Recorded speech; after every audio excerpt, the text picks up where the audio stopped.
chapter, I highlighted and underlined several things. On page 86, I underlined quite a bit there, stating what says, and by the way, people who love you think bad thoughts about you every day. I have bad thoughts about people that I love every day. That's normal. And she said, and I'll prove it. And I thought that was so true. That was so true. The things she was saying about your spouse, your children, um, your even your pets, things that the little annoying things that they do or things that they say, little habits that they have, but we still love them. We still love them. That doesn't take away from the fact that I love my family. I love my friends. They may do little annoying things, say things or do things that like, oh my God, not again, or really, really, seriously, we doing that today. But that you love them. That does not discount the fact that you don't love them. We don't dwell on those thoughts, harp on those thoughts, let those thoughts linger.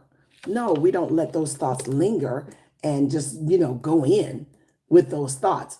Man, you so stupid. You're so dumb. Oh, you're so nasty. Oh, you're so disgusting. Oh, I can't, you're so annoying. No, you don't just linger those thoughts on. It may come past your mind, but that's not something you should linger on and stay on when you're having those thoughts.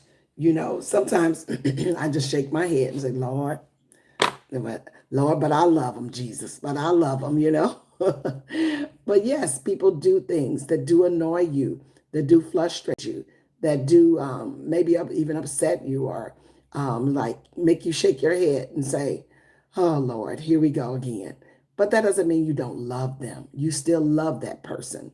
So I thought that was a very good point. Well, the same way you have those thoughts, they're having those thoughts about you. The same way they're having those thoughts about you. Very good food for thought. She gave us some examples of her husband, her dog, her daughter, her son, and then she let them list off things that made them, um, you know, that made her to know what they were thinking about her. So I thought that was pretty cool. Moving on over to page 87. Why um, why am I telling you this? This is because everybody has a critical opinion about people that they love, as well as total strangers. Everyone. So let's face it. Let's face it. People have opinions and thoughts of you. We're in the Let Them book, chapter 5, and we're on page 87. Page 87. She said, embrace it, accept it.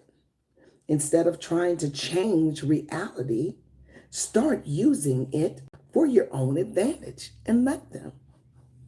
She says, here's another truth, because someone has negative opinions and does not mean to feel negative about you as a whole. They don't think as a whole, they're not thinking negative about you, not as a whole, but they may have a thought of something, or something may frustrate them, disgust them, or they think, oh, they could do that better.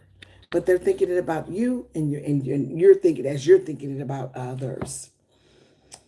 So it says, here's the truth, another truth.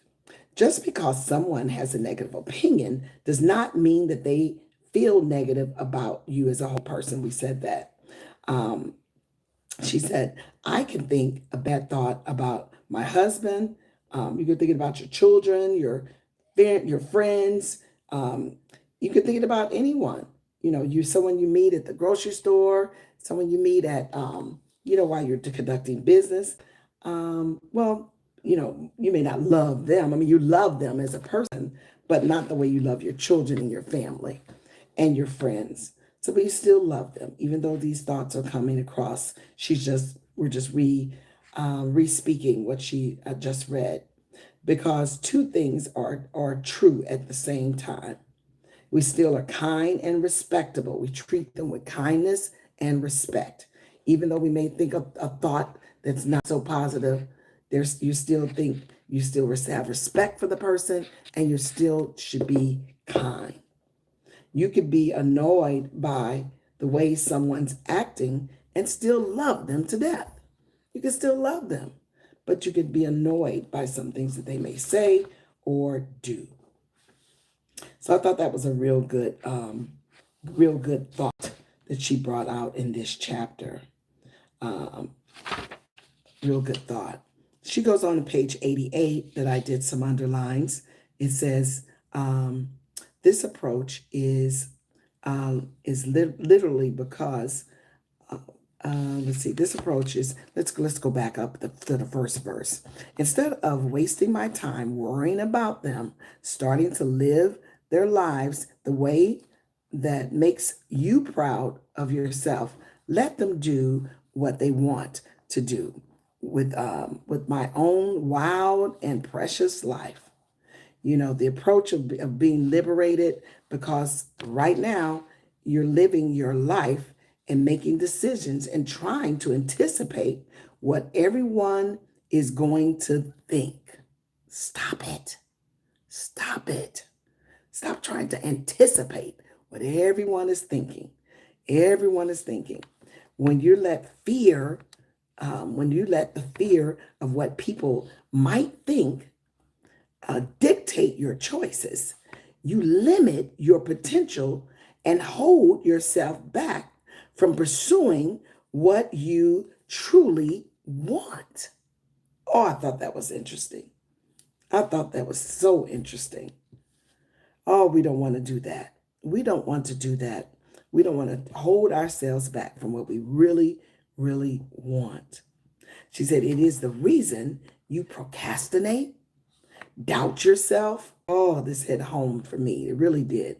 Doubt yourself and get paranoid by the perfectionism. And most importantly, it is why you wake up every day avoiding the work. My God, help me, Lord. Help me, Jesus. Help me. This is your issue too. Let's finish this sentence, and we're going to have a little prayer over ourselves and over those that are struggling in this area. Avoid the work that would actually help them get ahead. Avoid the work. Why? Lord, help us, Jesus. Help us, God, to stop avoiding the work that will actually help us to get ahead. Help us, God. Help, Lord. And help those to be patient that have said that they'll help me in areas that I went ghost on them because of this right here, because of procrastination, doubting myself, paralyzing myself, perfectionism. And Lord, this is areas that a lot of us are struggling from. Help us, God. Help us to get out of that, Lord. Help us to grow in that. Please, Jesus, have mercy on us. Forgive us for this. Forgive us for having this spirit, this disposition. Forgive us, Lord. If we're hiding behind, I just don't want to act like I'm doing the most. I don't want to act like this. Lord, help us to grow up and move forward out of this. Help us, God, to complete the things. We got some awesome things that we could be doing, Lord, to really be a blessing to others.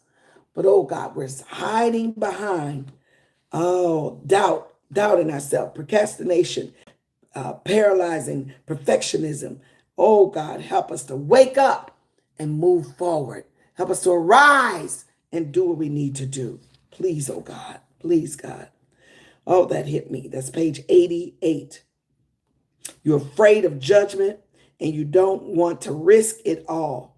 Isn't that what you are afraid of? That's what you'll be judged. Oh my goodness, that just really hit home and knocked on my door. She said, that stupid fear is stopping you from trying new things. Shh. Wow. Is this helping y'all? Is this happening? Anybody else feel what I'm feeling? Anybody else have this experience too? Or is it just me? Is it just your first lady? Is this just helping me? Does somebody say something? Is this is helping you as well? Please holla. Please holla at your girl. Oh my goodness. It says that we are letting fear stop us from doing new things, from taking risks. My goodness, we're letting fear uh, avoid us from taking risks, from being ourselves, from making small moves. Over time, we will change. They will change our life. How sad. She said, we're sad. That's sad. Stop that. But she was once that way. See, it takes sad to know sad. It takes sad to know sad. My God. It takes someone to have been through this experience to know someone else in this spirit experience, in this struggle.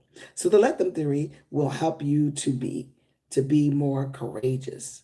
You don't have to seem smarter or in reality, give people the freedom to judge you. You can't control what other people think. She said that so many times. I hope that gets down on the inside of you. We cannot control what other people think. So, for the reason why that you should be ashamed, you should be afraid, allows you to stop stop you anymore. Don't let that allow you to stop anymore. Your time is more valuable than that. It's more valuable than that because you are important, and things to do are with this is a wild, precious life. You have more. You want to value your time, value your energy, and you have lots more to do with your life than be afraid and hold back, procrastinate. So start today. You're going to grant yourself the freedom to think negative thoughts and let other people think negative thoughts. Grant yourself the freedom. That is so good. And she brought out some questions. I'm not enough? Am I not smart? For whom? They may get mad at me. Who might get mad at you? Those are some good questions to ask yourself. One of these common fears are all tied to other people. And I wrote in the margin, who are you really trying to please? Who are you really trying to please? All of these fears, all of these anxieties, all of these negative thoughts are tied to what other people are thinking.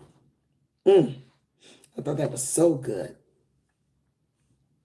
Why am I repeating the facts over and over again? My goodness, adults will have negative opinions about you, your outfit, or just say things, just say things about you. They will.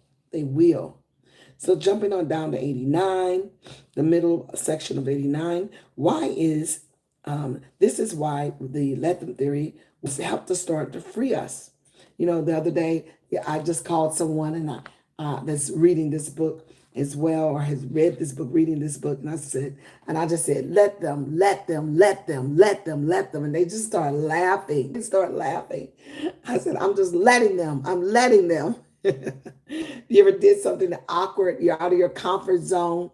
Then you just need to get you an accountability partner, and just say, let them think what they want to think. Let them think it. Let them. Because I just did something uncomfortable.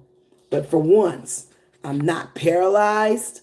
I'm not procrastinating, and I'm not holding myself back. So I thought that felt good. And that was all I needed to say. Get you an accountability partner since we're doing this together, and just give them a call throughout the day when you do something outside of your zone, And just say, let them. Say it about 10 times. Let them, let them, let them, let them, let them. Say it about 10 times. They'll know. They'll know, uh-oh, what did you do? You did something that was uncomfortable. Very good, very good. So let me live my life in a way that makes me proud. Let me make decisions that align with my values. Let me risk, let me take risks because I want to. Let me follow the path my soul turned me towards. I just thought that was so great. So things that I got to do. Let me. Oh, I love it. Doing what makes me happy, being brave, taking risk, and following your own path will always make more importance than other people's opinions about it. Praise God. Will always, doing what makes you happy, being brave, taking risks. And you've done that, but it took a whole lot longer. It took a whole lot longer. Now take a deep breath and let's do this thing. Taking risk, following your own path will always be more important than people's opinions about it. So let's step out of that comfort zone. Step out. This is your life. Stop letting people's opinions ruin it. Don't let people's opinions ruin it. This is your life. So I thought that was really, really good. And I have quite a bit underlined in page 90 as well. And this is about let me. When you're proud of yourself and you hold yourself accountable, you're proud of yourself. Oh, that's such a nice feeling. Then she went on and talked about guilt. That was so good. Talked about guilt. Well, some of you all need to read that section again. It's talking about making decisions that make you proud, but yet someone else is feeling some kind of way because of it. Oh, that was so good. Matter of fact, we may start back there so you can hear that tomorrow. Get that in your spirit. I want to hear what you all have to say. Leave some of this section here. She lists two things that was really, really good. One, even when you bend over backwards and try to please people, try to please everyone, and to make it work. And when you try to make it work, you try to make it happen. And that doesn't guarantee that the other person still thinks positive thoughts. Let them think what they think. Let them think. And then the second thing she said was even more important. Don't be the person who bends over backwards to make everyone else happy. She said, I used to be that person, and I left myself depleted and feeling like nothing I did was good enough. All right, we're opening it up. Come on, I want to hear from you. I want to hear your thoughts on this. Have you ever felt these ways? Is this you? Are you relating to any of this? Are you relating? What part do you need us to pray over so that you can do better, a better flow? Get out of that guilt. Or whatever your issue may be. I exposed what mine was today. So come on, who's next?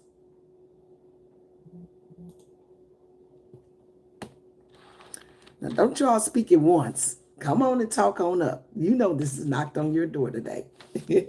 Share some experience with us. Good morning. Good morning. I can honestly say I'm one of those people. I won't necessarily say I procrastinate, but I will be one of those people that will definitely bend over backwards and do different things, and I would feel very depleted. I would feel unappreciated also. So I'm definitely one of those people that I didn't know how to let them, nor did I know how to even let me be who I am, and I just had to come to grips that there's actually who I am and who God designed me to be.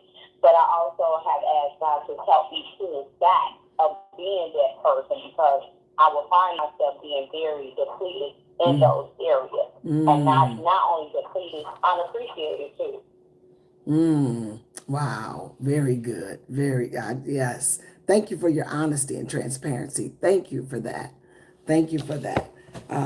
We'll pray over that. We're going to pray over that we'll stop feeling that way, and move forward, and let me get a life and go ahead and complete the things that makes me happy.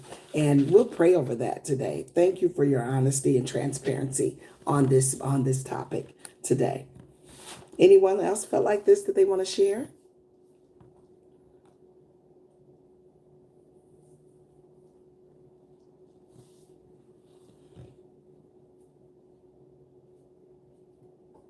Anyone else? Okay, I'm going to go ahead. Good morning. Good morning. Good morning. Good morning. I really love the points that were brought out, because we can still, and we do love others. We do love our family. We love our friends, and they can do things that maybe irritate us, and likewise, we do things that irritate others. But it's important to separate the man or the woman from the thing that they do. And what I mean by that is, you can be a great friend in your personal life. You can be a great friend. You can be a great listener. You can be an encourager. You can be there for someone. But in another area in your life, you may not be doing, say, a great job at work. There are good and bad things, or good things and things that need improvement in each and every one of us. And looking for perfection in others that we don't even have. We have to think about those things, that as we strive daily, I know I strive daily to be a well-balanced individual, to be well-balanced in our deeds and our thoughts. So I just thought that was really good when she brought that out, to embrace what we're wanting to do, not be afraid to step out, and it does cause procrastination. My procrastination in some things comes because I overthink a lot. And when I think I've made a decision, a final decision, okay, well, this lines up like this, and the Lord's not telling me don't do it this way, so I'll go this way. But then something else will come to my mind. Well, what about this? Have you thought about that? And that causes procrastination. And she mentioned that even overthinking something. Yes. Just do it at some stage. Just do it. And not haphazardly. I don't mean like that, but just do it. And let the chips kind of fall where they may. And when the chips fall and it's not as perfect as you want it to be, then just make improvements, make adjustments. It's okay. Right. So I love how she brought that out too. That really resonated with me. Yes. But yeah. Thank you so much for sharing that. I thought that was it was so good, and it is, like she said, embrace it. Thank you. This is right where we are. this is where we are, and this is the reality of things. So I feel the same way. There are things that I know may annoy people, or maybe things that we do because we were raised certain ways, customs that we have, little customs that we have. It may annoy people, like, oh, really? Wow, this is what you do? Wow, this is how you handle that? Okay. You know, but those behaviors that we need to change, we need to change them. Some behaviors that we need to change, that it may be a custom, but it may not be a good custom of mine, that we do. And don't be offended if somebody else says, you know what, ooh, it might be better. I know this might be your custom. You ever thought of doing it this way, or maybe doing it that way? You might get more done. You may get, you may get ahead better. You may take a second peek at it, take a second opinion about that topic. So thank you for sharing that.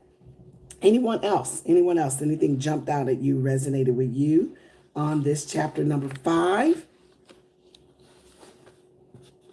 I feel guilty about things that you've done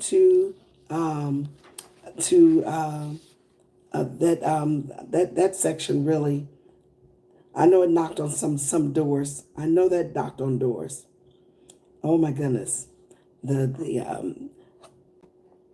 making decisions that'll make you proud instead of making decisions that makes the other person pleased and happy all the time. Trying to be two places at once, and you're breaking your neck trying to get to the other place because you love that person and you want to be there as well. But you can't be in two places at once. So you divide your time up and you go bend over backwards to try to make both places work for you. That was very good. So relate to that. All right. That was good, First Lady, and that has happened to me before on both ends. It has happened for me, and I've actually done that before too, trying to make everybody happy. Well, I can't do this, but I can do this for you because I have to be here at 2:00 or whatever the case may be. Mm-hmm. But I have, and I'm learning to, unfortunately, and not in a vengeful way, Mm-hmm. letting people be disappointed. Mm-hmm. After you've explained why you're not able to do a specific thing, even though you love to. Right. You can't be two places at once. Mm-hmm. And you can make the choice of where you feel that where you want to be. People do it to me all the time. Mm-hmm. So, but it's funny because although I find although people do that to you, they expect you to be, they expect you to be there when they need you to be there.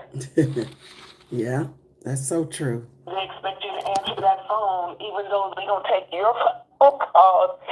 If they're in the middle of something, wait, where were you? I called you 3 times. I was busy. Mm-hmm. I called you back. Right. You do it to me all the time. Right. Right. So, I'm learning. I'm learning. God's helping me.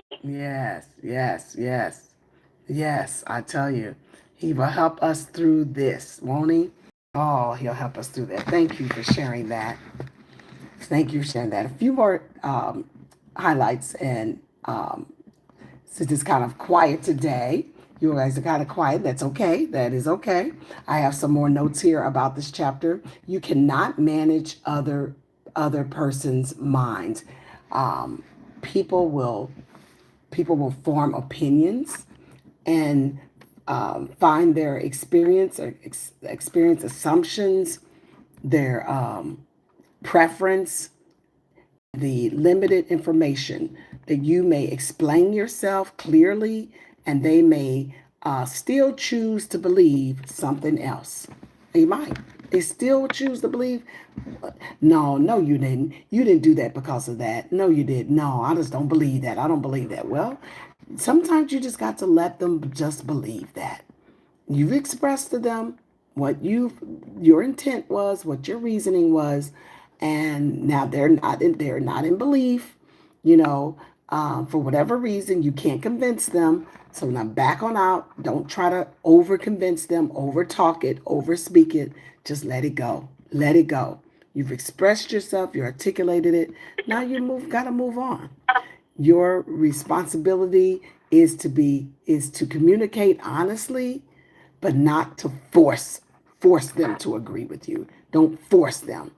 Don't do that, because you just, if they don't believe it, that's their disadvantage.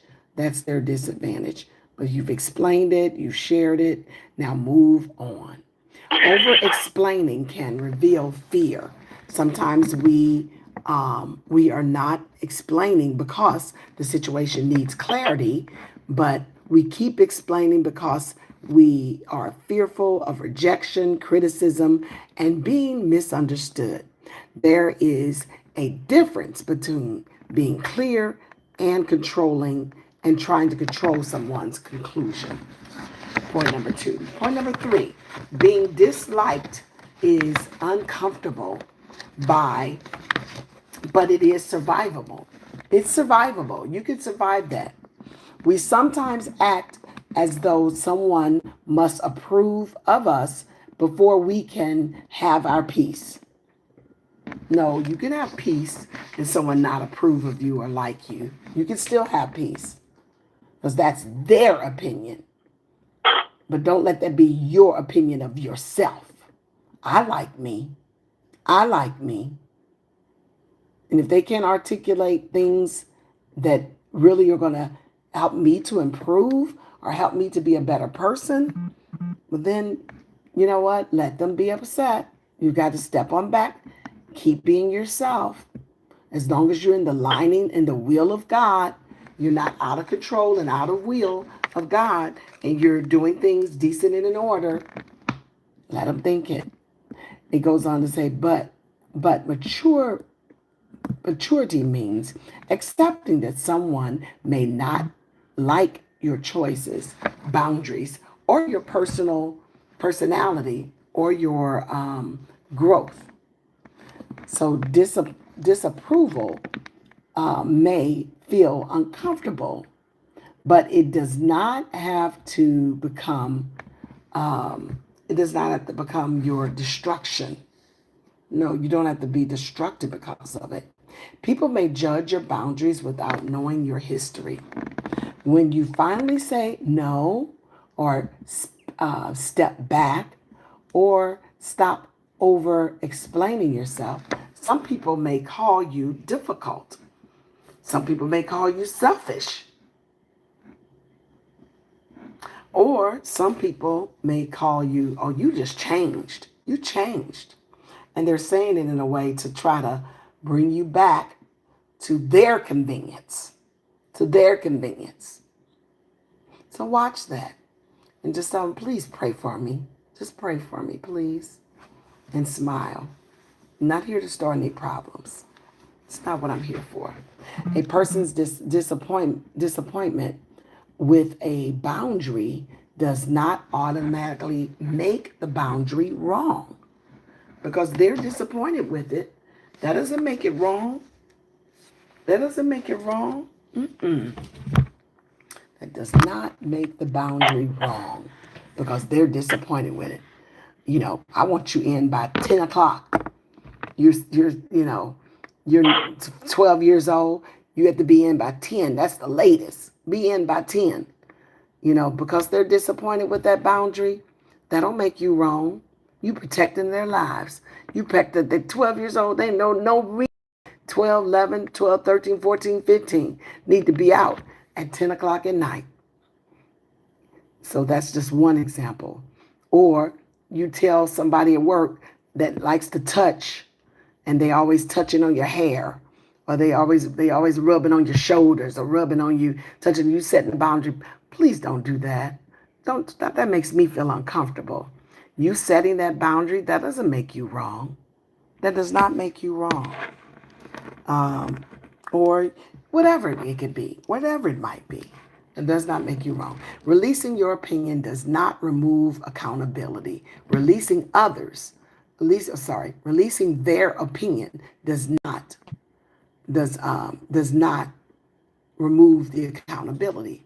Let them think what they think is not permission to ignore correction.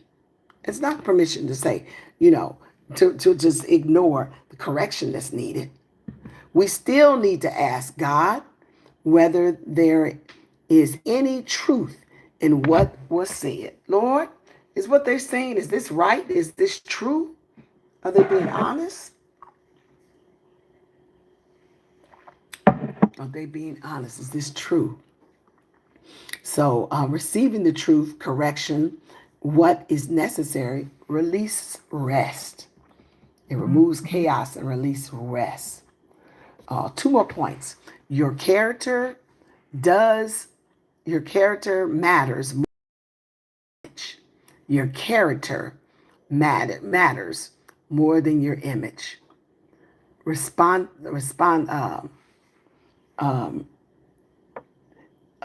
Repetition is what people believe.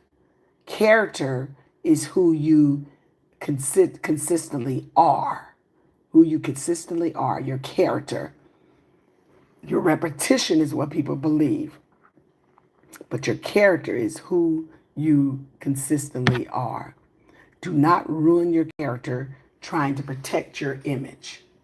It was during the session this weekend, a beautiful point was brought out by Lady Doretta Stevens, and we prayed for our children. She made a beautiful point while she was speaking. She said, one of my children are not saved. And, as children are unsaved, they're going to do unsaved things, right? They're living like the world. She said, I was so embarrassed. I was so, embarrassed from their actions and I started praying, Lord, save them. Save them, Lord.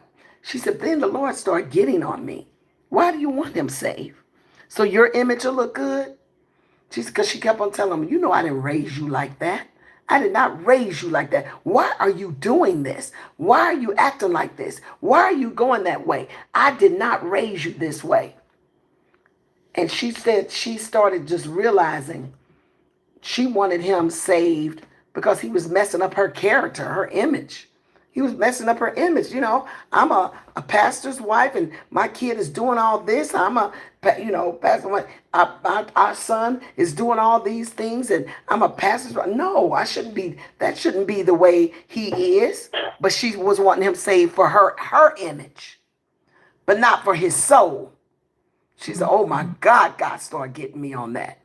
Want him to be saved for his soul. So his soul won't spend eternity in hell. Oh my God, that just blessed the house. I tell you, the people, she said, so many of us were wanting our loved ones to be saved because of our image. That's not what this is about. We're not wanting people to be saved because of our image. Well, I'm this, I'm the deacon, I'm the pastor, I'm the first lady. No, I want them to be saved because they got a soul that's got to spend eternity somewhere. And that led to a prayer request for our children the right way, wanting them saved for the right reasons. The last point, not every misunderstanding needs a meeting. Not every misunderstanding needs a meeting.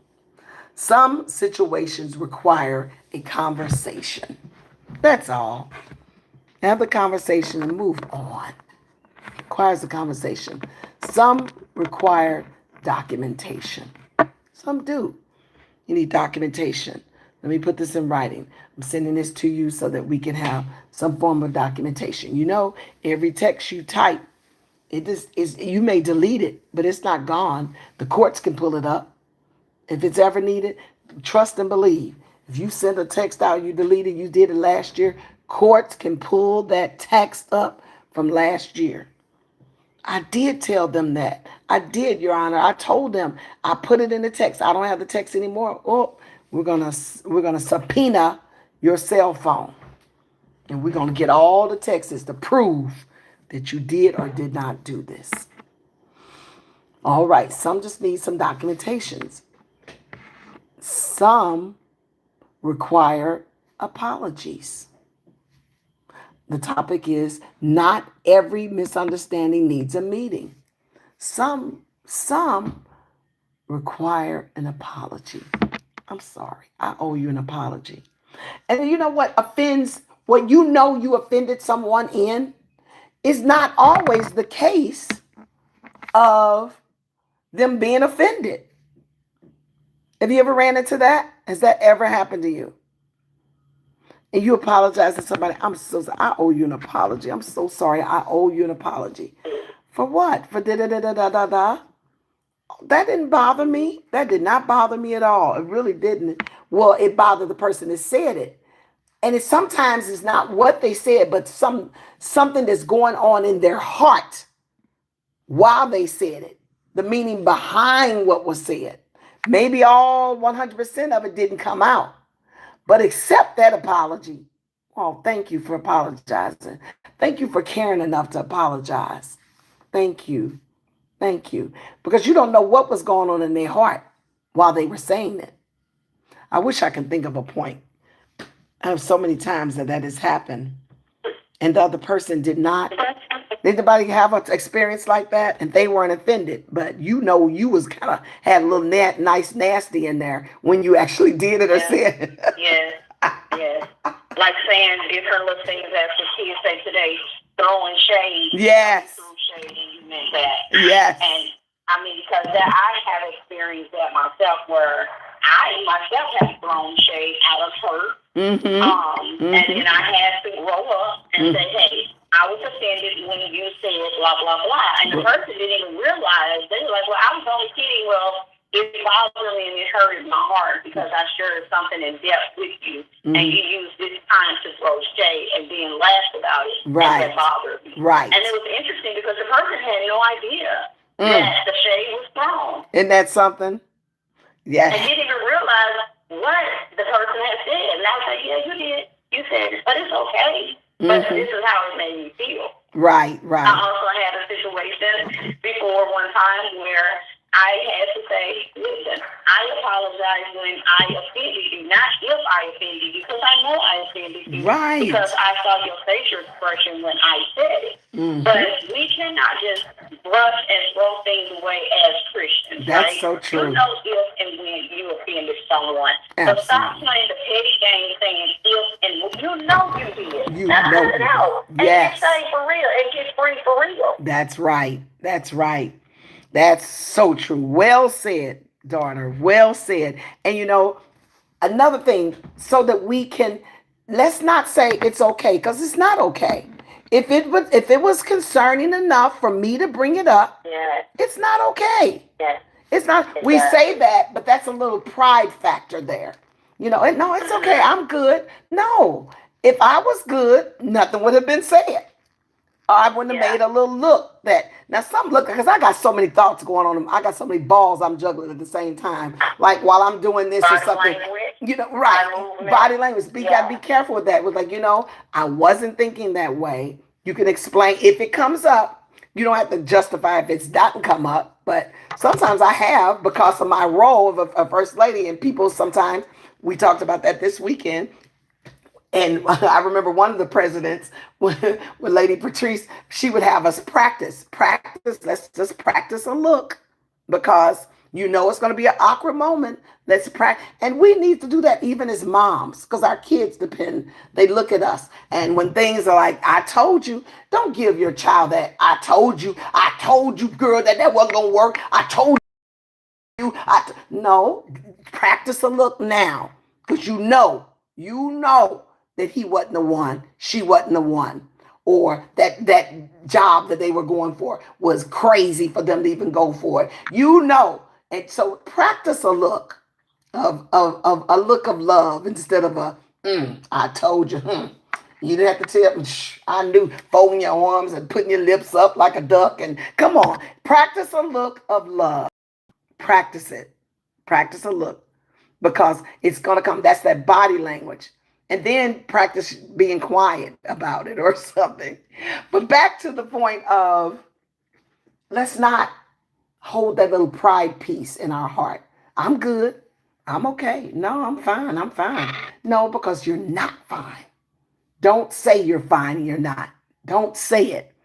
It's better not to say anything than to say you're fine, and then that's hardening your heart. It's adding another layer to your heart of hardness. No, we're ladies, most of us. And in men, we want you to have tender hearts too. And ladies, we want us to have tender hearts. Not saying you're weak. We're not placing meekness with weakness. No, but we want to be healthy in our thinking. We want to feel, if we're not okay, and it's okay not to be okay. It's okay not to be okay. That stung a little bit. Maybe it was a mosquito bite. Yeah, it's a bite, and it's going to itch for a while. But in a day or two, you won't even know it was there, right? Just like some of these comments that are made, sly little digs or little, there are people trying to be funny or trying to be, facetious or whatever. Or, it's like a mosquito bite. Annoying for a few days. It itches. It kind of bothers you. You have to rub a little alcohol on it. But it goes away after less than a week. That it's gone. It's gone. Unless you're like me, I swell up on mosquito bites. I swell up. But still in a week, it's gone. But on the other hand, a bee sting, I've gotten those too, multiple ones. It hurts longer. Some offenses hurt just a little bit, like a mosquito bite. Some hurt more, like a wasp or a bee, which will hurt longer. A piercing pain. It's more like you feel like a needle going in you, piercing pain, and it may last longer. While others, issues that may come up, feel like a knife. Like a knife came into you, stabbed into you.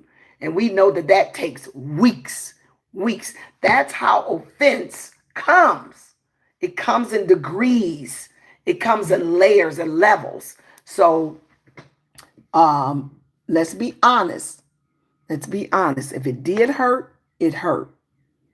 And just accept that apology. You don't got to come back with I'm good. No, you're not good. You're not good. And that's why we're bringing this up. We're trying to be helped. We're trying to be helped. Very, very good points. Very good points. Take that. If I did anything, you did something. Because I know I did something to hurt you, and I just want to apologize. I owe you an apology, and I'm just wanting to let you know I am sorry. I'm sorry for the way I said that or what I said. I'm sorry, but can I add more contents to what I meant? There we go. Don't over-explain it. What I really was trying to say is da, da, da, da, da. Say it and move on. Don't keep on wanting to say it until they get a nod and agree and cry in your arms. No, you gets no cry, you gets no hug. You don't get that. That's not coming. So very good, very good. Those are the things that I had on this chapter. I am responsible for my actions. Not everyone anticipates. Not everyone interactions or they're not always ones that are going to make me happy. I can misunderstand and remain peaceful. I do not have to defend myself in every room, in every area. I can accept correction without accepting condemnation. I can apologize when I'm wrong without begging for approval. I can set boundaries without becoming bitter. I can trust consistent character to speak over time. Let me read that one again. I can consistent character to speak over time. I can let people have their opinions without letting those opinions become my identity. I must not spend my life trying to prove my heart to people who have already chosen their conclusion. That's a good one. God knows my motives, even when people misunderstand them. Those are some thoughts for you to ponder on today, some points for you to ponder on. But with me, it is very small thing that I should be judged, I should judge you, or man's judgment, yea, I judge my own self. 1 Corinthians chapter 4, verse 3. Verse 3. For I know nothing by myself. I am not hereby justified, but he has judged me as Lord. He is Lord. Answer not a fool according to his foolishness, folly, lest you also be unto them. Proverbs 26:4. Answer not a fool according to his folly. Don't answer a fool when they're talking crazy, talking silly, talking out of their head. Don't answer. No, lest that thou also let them unto him. So Proverbs chapter 15:1, a soft answer turns away wrath. A soft answer. Soft ears don't come back loud back. When they go high, go lower. Soft answer turns away wrath. That's the word. But a grievous word stirs up anger. You go low, that person goes low, and you go lower. That stirs up anger. That stirs up wrath. So let's not go lower. No, we go high. We go high by humbling down. Humbling down. Praise God. Humbling down. Praise God. All right, Father, we thank you. We thank you for this lesson. We thank you for this time together. We thank you for speaking to us, God. And oh, Lord, so many areas that we need to improve on. We want to improve. We want to do better, God. We want to please you in all our ways, not some of our ways, but in all our ways. Bless, strengthen, deliver. Set us free, God. Set us free from ourselves. We want to do better, God. We want to do what's right. We want to do better. We love you. We appreciate you. We thank you, God, for all you've done. We thank you for what you're doing. And Lord, some of the things you're about to do in our lives. Breathe on this day, God. Go with us, guide us, lead us, protect us. Take us higher in you, Lord. Order our steps and our stops. Please, God, we thank you. We appreciate you. In Jesus' name. Say something positive to each other as we jump off the line. And let's have an awesome day on purpose. Let's make it happen. A productive day. In Jesus' name. God bless you. Protecting my peace, letting the drama pass by. Good morning and God bless you, God. He bless you. Have a great and blessed day. Have a blessed day, knowing that Jesus loves us and He is concerned about His people. I pray everyone has an amazing day on purpose. Have a great day.